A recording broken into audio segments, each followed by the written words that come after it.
آگے بڑھتے ہیں اور آپ کو بتائیں کہ سبززار پولیس کی کارروائی گن پوائنٹ پر ڈکیتی کی واردات کرنے والے شہروز عرف شہری ڈکیت گینگ گرفتار۔ مزید تفصیلات جانتے ہیں اپنے چیف کرائم رپورٹر عمیر جٹ سے۔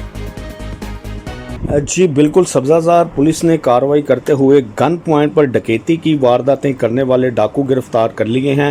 شہروز عرف شہری ڈکیت گینگ کو خفیہ اطلاع پر ڈسٹرکٹ سے سرگودا سے جو ہے وہ گرفتار کر لیا گیا ہے۔ ملزمان شہروز عرف شہری اور ہارون گاری پر لاہور کے مختلف علاقوں میں وارداتیں کرتے تھے۔ ملزمان کو ویڈیو میں اے ٹی ایم سے نکلے شخص پر تشدد کرتے ہوئے اور لوٹتے ہوئے دیکھا جا سکتا ہے۔ ملزمان سے ناجائز 2 عدد پسٹل بمہ، گولیاں، ہزاروں روپے نقدی اور 8 عدد موبائل فون جو ہیں وہ برآمد کر لیے گئے ہیں۔ ملزمان سے وارداتوں میں استعمال ہونے والی گاڑی کو بھی برآمد کر لیا گیا ہے۔ ملزمان کے خلاف ڈکیتی کے مقدمات درج کر مزید جو ہے وہ تفتیش کا عمل جاری ہے۔ ایس پی اقبال ٹاؤن کی ایس ایچ او سبزہ دار تیمور عباس اور ریڈنگ ٹیم کو شاباش۔ جی